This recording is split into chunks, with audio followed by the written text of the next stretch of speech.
السلام علیکم ورحمۃ اللہ وبرکاتہ۔ علماء وارث انبیاء ہیں، اور ہم کو یعنی امت کو بتایا گیا ہے کہ علماء کے ساتھ پکڑ کے چلنا ہے، علماء کا ساتھ نہ چھوڑو۔ دین میں اگر کوئی تبدیلی کرتا ہے، تحریف کرتا ہے، الحاد کرتا ہے تو علماء بتائیں گے کہ دین میں یہ تحریف کرنے والے ہیں، الحاد کرنے والے ہیں، لہذا ان کا ساتھ نہ پکڑو۔ اب اس سوال پیدا ہوتا اس وقت مولانا سعد صاحب کے تحت ان کے انڈرشپ میں جو اجتماع ہو رہا ہے اس میں شرکت کیا جائے یا نہ کیا جائے۔ علماء اکرام سے سوال ہے۔ مولانا سعد صاحب کہتے ہیں کہ اللہ کے ہاتھ میں ہدایت ہوتی تو نبیوں کو بھیجتے۔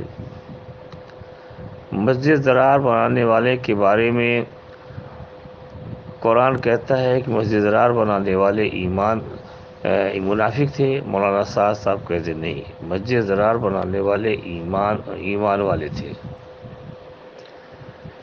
نبی کریم صلی اللہ علیہ وسلم فرماتے ہیں کہ قبر میں 3 سوال ہوگا، رب کے بارے میں، دین کے بارے میں اور حضور کے بارے میں۔ مولانا سعد صاحب کہتے نہیں، ایمان، اعمال، معاشرہ کے بارے میں ہوگا۔ یہ ساری چیزیں، بہت ساری چیزیں ہیں جو ان کی دین میں نئی داخل ہوئے ہیں۔ اس پر دارالعلوم دیوبند نے مولانا سعد صاحب کے بارے میں کہا کہ اہل سنت والجماعت کے راستے سے ہٹ رہے ہیں اور جمہور کے راستے سے ہٹ رہے ہیں، جو بلا شبہ گمراہی کے راستے پر ہے۔ دارالعلوم نے کہا قرآن کی تفسیر بھی رائے کرتے ہیں، اپنی باتوں پر جو قرآن اور حدیث کی استدلال دیتے ہیں وہ غلط دیتے ہیں۔ مفتی محمد شفیع صاحب معرف القرآن میں کہتے ہیں کہ تفسیر بالرائے کے مجمع میں جانا گناہ ہے، اور مولانا سعد کے بارے میں دارالعلوم دیوبند کہتا ہے کہ تفسیر بالرائے کر رہے ہیں۔ حیات الصحابہ جلد 3 صفحہ نمبر 228 پر مولانا یوسف صاحب لکھتے ہیں، حضرت امیر معاویہ رضی اللہ تعالیٰ کے حوالے سے بتاؤ اس امت کو گمراہ کرنے والے کون لوگ ہیں؟ وہ لوگ ہیں جو قرآن اور حدیث جانیں گے نہیں، قرآن حدیث کی باتیں غلط بیان کریں گے۔ لوگ اسی کو سمجھیں گے، جب علماء حقانی بیان کریں گے تو ان سے جھگڑا کریں گے۔ یہ لوگ امت کو گمراہ کرنے والے ہیں۔ اسی پیج پر حضرت عمر رضی اللہ تعالیٰ کے حوالے سے لکھا ہے کہ اس امت کو سب سے بڑا خطرہ اس سے ہے جو تفسیر بالرائے کرے گا۔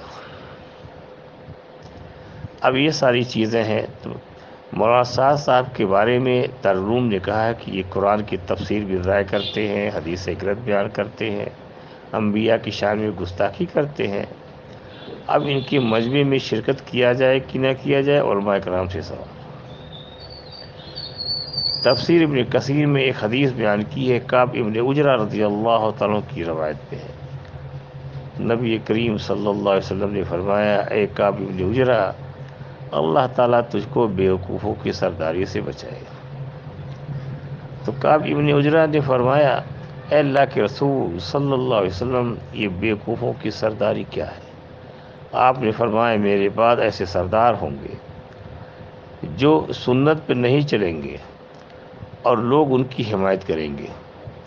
جو ان کی حمایت کرے گا، نہ میرا تعلق ان سے ہے، نہ ان کا تعلق مجھ سے ہے، نہ میرے حوض کوثر پر پانی پئیں گے۔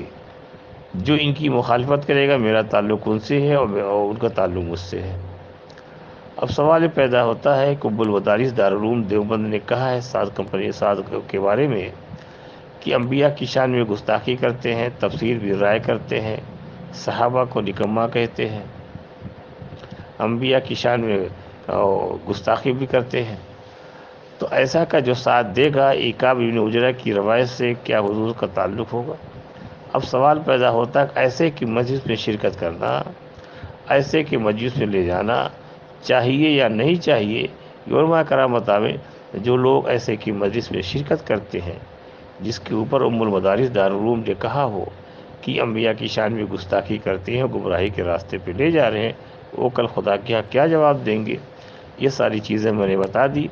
سنا ہے کہ بنگلور میں کرناٹک میں 4-5 یا کبھی ایک اجتماع ہونے جا رہا ہے اسی جون میں، تو ایسے کہ اجتماع میں شرکت سے پرہیز کرنا چاہیے جن کے بارے میں کہا ہے کہ گمراہی کے راستے پہ چل رہے ہیں، انبیاء کی شان میں بیعت بھی کر رہے ہیں، تفسیر بھی رائے کر رہے ہیں، اور اپنی باتوں پر جو دلیل دیتے ہیں قرآن حدیث کی رد دیتے ہیں۔ اگر ایسے کی مجمع میں جاؤ گے تو کعب ابن عجرہ کی رضی اللہ عنہ کی روایت کو دیکھ لیجیے، جو ایسے کی حمایت کرے گا، نہ ان کا تعلق مجھ سے ہے نہ میرا تعلق ان سے ہے۔ لہذا ایسے کسی بھی آدمی کی اجتماع میں جانا جس کے اوپر علماء نے بتایا ہو گمراہی کے راستے پہ چل رہے ہیں، قطعی طور پہ جائز نہیں ہوگا۔ فقط والسلام۔